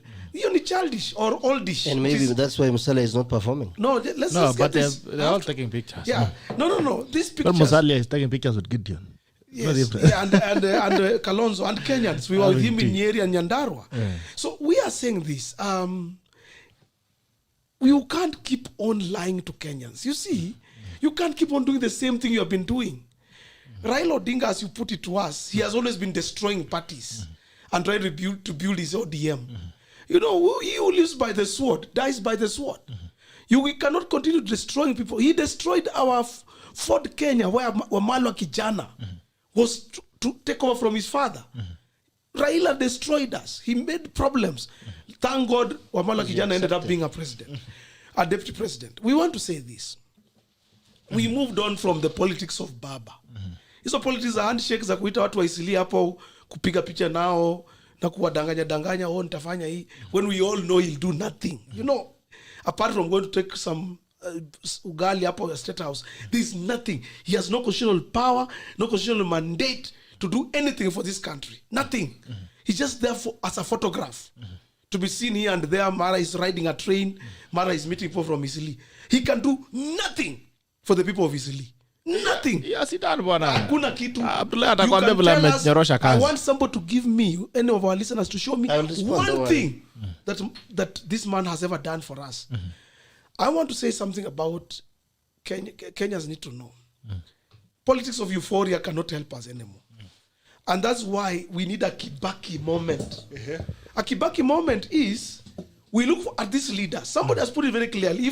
If Raila takes over, 50% of Kenyans will not be happy. People in Central, people in Rift Valley will not be happy. If Ruto wins again, there are many people in this country will not be happy. That's democracy. But it comes to a time, if you are talking about Azimio la Umoja, which Raila has been telling his supporters about, if really you are interested in Azimio la Umoja, to unite Kenyans, then Raila is the wrong person to even champion it. As my brother puts it, he's a breaker of marriages, a house wrecker, who should not be talking to us about Azimio la Umoja. He should be talking about how to divorce, how to wreck families. Azimio la ndoa. And finally, of course, I want to say this, that Musalia Mudavadi remains the best choice. Okay. Sober, quiet, hakuna maneno mengi. Mtu kama Kibaki, mtu anajua uchumi peke yake. Hata kuletea nyinyi maringo ya selfies, hata kudanganya nyinyi na vitu mingi, hata kipicha. Anataka tu kuambia uchumi bora na pesa mfukoni. Sawa, tukifunga na huyu Farid. Hata nilikuwa nashangaa ulikuwa umeenda wapi wewe, habari yake? Mzuri sana Gerald, na wewe masiku. Safi sana bwana, cheza hivyo bwana, unapotea kazini. Unajua? Hiyo vingine ilikuja ikanipatia kazi mingi sana. So nilikuwa very very busy. Unadunga watu. So unaona wewe imeisha sasa, tunarudi sasa kwa bunge. Karibu bunge. Haya utumalizie. Kuna haja. Kwani unakunywanga juice wewe? Ama kazi yako tu ni kumanga. Unakunywanga juice? Mimi ni kumanga. Kunywa juice ya Orchid Valley by Peptang. Natural juice safi kabisa. Orchid Valley hii yenye notion advertising. Ndio mimi sasa. Also Peptang. Uingie huko? Niko ndani. Wacha nitakaribia huko ndani. Haya. So kina Munga saying that 50% of Kenyans won't be happy if Ruto wins. And 50% won't be happy when Raila wins. Where will Mudavadi get the number now? If Raila has 50, Ruto has 50, yao wako na gani? At a Kibaki moment, let us not even talk out of magic. Tuangalie penye number zitatoka. Okay. Everybody of them wanasema 50 will be happy, 50 won't be happy. If 50 plus 50 ni 100, kumaanisha wako na 0-0. So how will you become a president with 0%? Hiyo 50 ngine ni yetu. Put the numbers.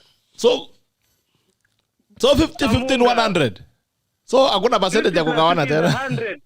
Hakuna percentage nyingine. Ama kuna nyingine maybe. Sasa Amunga ameongeza amesema yote ni 150 so. Na yeye ni ANC. Kenya hii akiaradi. Ni 150%. Haki ya Mungu. Let us just focus on getting numbers first. If they can command a very good constituent, it will be very easy telling them to say Kibaki moment. Hata kama atakuwa na 20% or 30%, halafu kuwa na hii compromise ya kuongezewa, it will be better. Okay. But as it stands now, Mudavadi cannot give us even 10% of all the votes that will be casted in August 9, 2022. I can tell you, take that to the bank. Asante Farid. Karibu sana Gerard. Thank you, siku njema na karibu tena. Asante wangwana, thank you so much for coming. This has been the Tackle Sheria Wiki on Friday, and it's a pleasure having you. Thanks for sharing. I'm sorry I was late. I'll never be late again.